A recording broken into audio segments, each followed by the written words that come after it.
So today I'm just gonna walk you through what I do to warm my arm up as a catcher.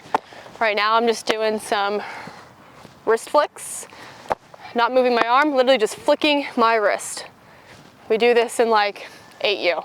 Now with my same right knee up, I'm gonna put this ball on my shoulder. I'm gonna twist back with my torso to feel that hip shoulder separation. And we're gonna throw it right from there. Doesn't have to be super hard. Just getting the swing of things. Okay, now we're gonna pop up to our feet. Now I'm gonna start with a staggered stance, so my right foot a little bit above my left foot. I'm gonna do the same exact thing from a stationary position, put it on my shoulder, twist back, and let it fly.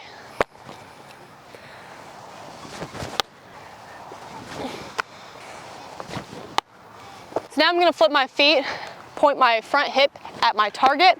Now my feet are going to be planted into the ground. I want to imagine that I have a rod going through my head all the way to the ground. I'm gonna let my top half throw, but I have to remain planted with my bottom half. This is going to allow me to not leak forward with my chest and make sure my body is behind my throw.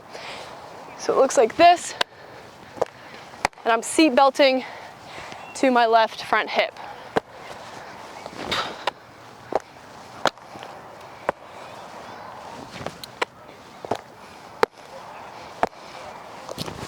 So now I'm working on maximizing my use of the ground. So in this drill, you've probably seen it before, it's a hop, hop to a throw. So I'm gonna hop, hop, and then on the third landing, I'm gonna bounce out, almost having like an angle with my right shin guard here, going this way so I can get all my momentum moving forward, gaining ground, going towards my target. So it looks like this. Okay. So it's a hop, hop, separate, throw. So that's really the only like specialty type of work that I do to warm up when I throw. Now I'll just get into some regular throws with a step.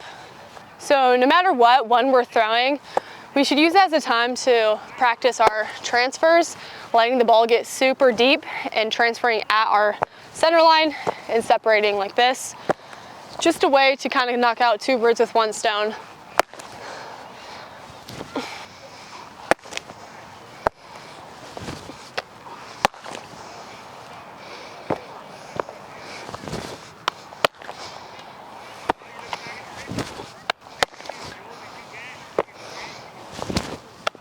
Now I'll just do regular throws up until we work it all the way back to long toss. So my tosser is all the way down at the fence right now. Typically we'll go all the way across the field, but this is where the light was today. So this is what I'm working with.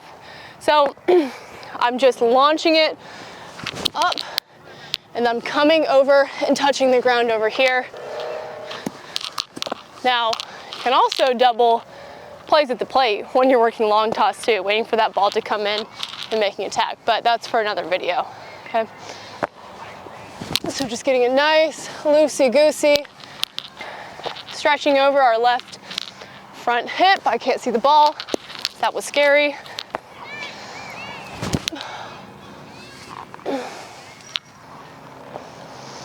So just airing it out, feeling nice and good. My tosser is gonna work it back in. Now we kind of get to some rapid fire.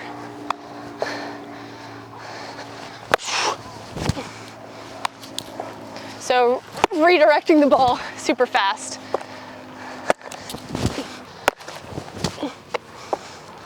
Woo.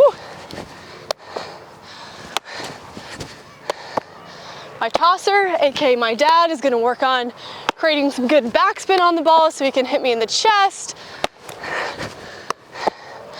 Ongoing issue we've been discussing. Oh. Okay.